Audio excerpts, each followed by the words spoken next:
Hey everyone, lots of you have asked how I make these montages. Let me break it down. First, I start in Adobe Premiere Pro. I go through all the raw footage I've collected, whether it's from films, shows, or other sources, and pick out the clips that fit the vibe I'm going for. I look for shots with good energy, strong visuals, or moments that really matter. Once I've got those selected, I refine each one, trim off any extra footage to keep the pacing tight, tweak the colors a bit to make sure everything flows smoothly between clips, and smooth out transitions so they don't feel abrupt. Then I work on the subtitles, checking that they are timed perfectly with the audio, making sure the font is easy to read, and adjusting their position so they don't cover up important parts of the frame, like a character's face or key action. Once that's all set, I export the video from Premiere. That gives me a solid base to build on. Next, I switch to Adobe After Effects to add that extra layer of polish. The first thing I do is adjust the aspect ratio of all the clips to 1:1, which is the format I prefer for these montages.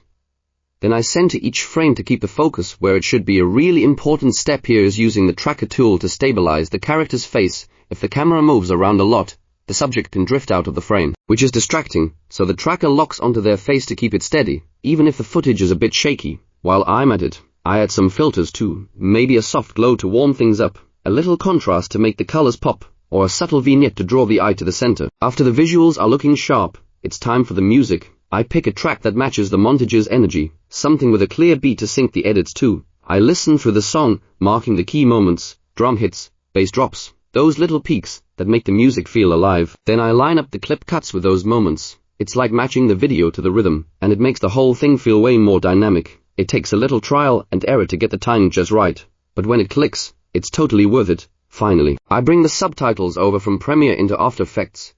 Here, I spruce them up with small effects, maybe a slight shadow so they stand out against busy backgrounds, or a quick fade in when they first appear. I double check that they're still timed right with the audio. Sometimes moving them between programs can throw things off a bit. Once that's done, I do a quick final run through to make sure everything looks smooth, the music syncs up, and the subtitles are clear. Then I render the final video from After Effects, and that's it, ready to share, breaking it into steps. Premiere for the base, After Effects for polish. Works. Hope that helps.